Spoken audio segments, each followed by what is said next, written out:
kita melihat reaksi daripada golongan kafir, terutama sekali lembaga-lembaga riset dunia, pakar-pakar sejarah dunia. Salah satu di antaranya yaitu Arnold Toynbee. Beliau pakar sejarah dari Britania. Tahun 1954 dia sudah melakukan riset, dan hasil risetnya ini dibukukan, dan bahkan buku itu jadi bestseller. Judulnya Civilization on Trial, ujian atas peradaban. Arnold Toynbee ini seorang pakar sejarah. Dia mengakui bahwa dia seorang kafir yang kafah, tapi karena dia pakar sejarah, dia objektif. Ditulis dalam buku Civilization on Trial ini, Islam pernah memimpin dunia ini sepanjang 1353 tahun, dan itu diakui oleh pakar-pakar sejarah dunia, baik muslim maupun non-muslim. Kemudian dia tulis dalam bukunya Civilization on Trial ini, peradaban Islam ini akan menjadi tantangan terberat bagi kapitalisme global. Dan dia tulis pusat komunisme internasional akan tumbang, bahkan kapitalisme Amerika akan tumbang. Dia menulis dunia Islam akan kembali memimpin dunia ini. Artinya apa? Dia seorang pakar sejarah non-muslim. Dia objektif, dia tulis itu. Dia yakini bahwa masa depan ada di tangan Islam. Tapi di akhir tulisannya, dia tunjukkan bahwa dia sebagai seorang kafir yang kafir. Dia berdoa, semoga itu tidak terjadi. Bahkan agar lembaga riset dunia milik golongan kafir, yaitu The Pew Forum on Religion and Public Life, dia melakukan riset di seluruh dunia tahun 2005. Ternyata dari riset tahun 2005 itu, dia simpulkan 1 dari 4 penduduk dunia ini adalah muslim. Artinya apa? Perkembangan muslim sangat luar biasa. Perkembangan Islam dalam lingkup global sangat luar biasa. Bahkan jumlah umat Islam seluruh dunia tahun 2005 itu di total hampir 2,6 miliar.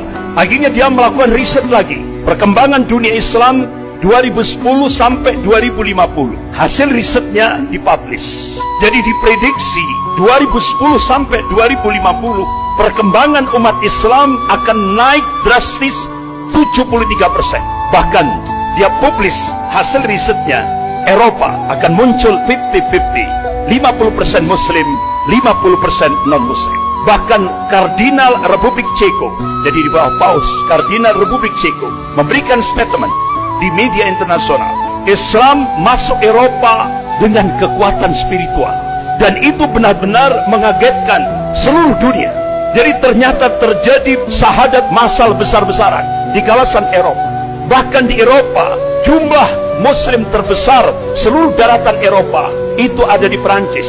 Hampir 7 juta lebih umat Islam ada di Perancis. Bahkan ketika Presiden Perancis Emmanuel Macron melakukan gerakan Islamofobia dengan menggunakan institusi negara, mereka melihat, dianggap Islam akan melemah. Tapi apa yang diingatkan oleh Allah Subhanahu wa taala dalam surah As-Saff ayat 8, A'udzubillahi minasyaitonir rajim, yuriduna liyutfi'u nurallah biafwahihim wallahu mutimmu nurihi walau karihal kafirun. Mereka hendak memadamkan cahaya agama Allah ini dengan mulut-mulut mereka, dengan ucapan-ucapan mereka, dengan mesin-mesin informasi mereka. Tapi Allah Subhanahu wa taala tetap menyempurnakan cahaya agamanya, walaupun orang-orang kafir itu benci. Apa yang terjadi di balik gerakan Islamofobia, kebencian terhadap Islam dan kaum muslimin yang digerakkan oleh Presiden Prancis Emmanuel Macron? Terjadi syahadat massal di Prancis 2 kali lipat. Luar biasa. Itu sesuatu yang mengagetkan dunia. Bahkan di Inggris dan Jerman itu hampir sama. Hampir kurang lebih 3 juta umat Islam di Inggris dan kurang lebih 3 juta umat Islam di Jerman. Bahkan hampir 20 gereja di Inggris dijual. Dan salah satu di antaranya, ada satu gereja katedral di pusat kota London. Itu dibeli oleh salah seorang tokoh muslim yang dulunya dia musisi pop dunia, Kit Stevens. Alhamdulillah, Allah berikan hidayah, berubah namanya menjadi Yusuf Islam. Jadi gereja katedral yang terbesar di pusat kota London itu dibeli oleh Yusuf Islam dan dirubah jadi Islamic Center, dan sekarang benar-benar menjadi pionir di Inggris, di kota London. Bahkan di Inggris juga banyak wali kota muslim.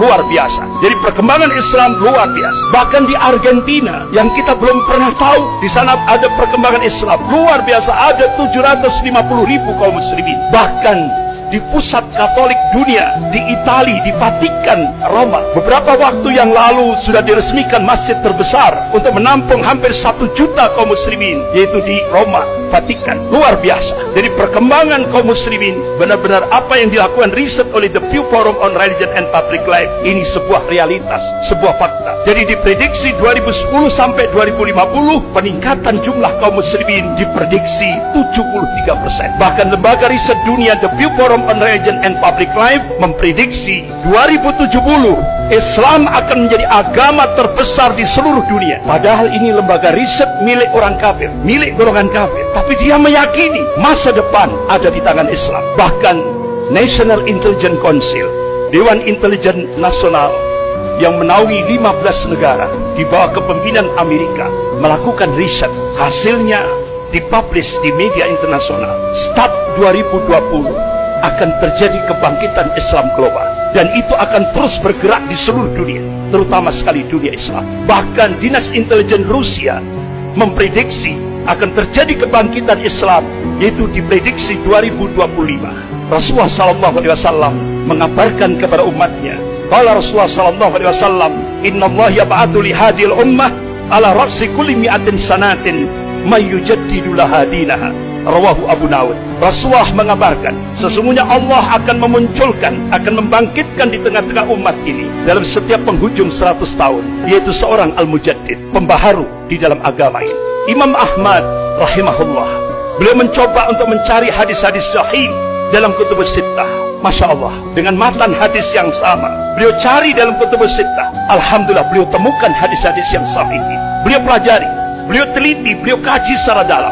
Akhirnya beliau mengambil satu khulasah, kesimpulan. Mujaddid yang pertama, yaitu Khalifah Umar bin Abdul Aziz rahimahullah, yaitu cucunya Khalifah Umar bin Khattab radhiyallahu anhu. 100 tahun lagi, mujaddid yang kedua, gurunya Imam Ahmad, yaitu Imam Syafi'i rahimahullah. Kemudian 100 tahun lagi, jawabannya wallahu a'lam, hanya Allah yang tahu.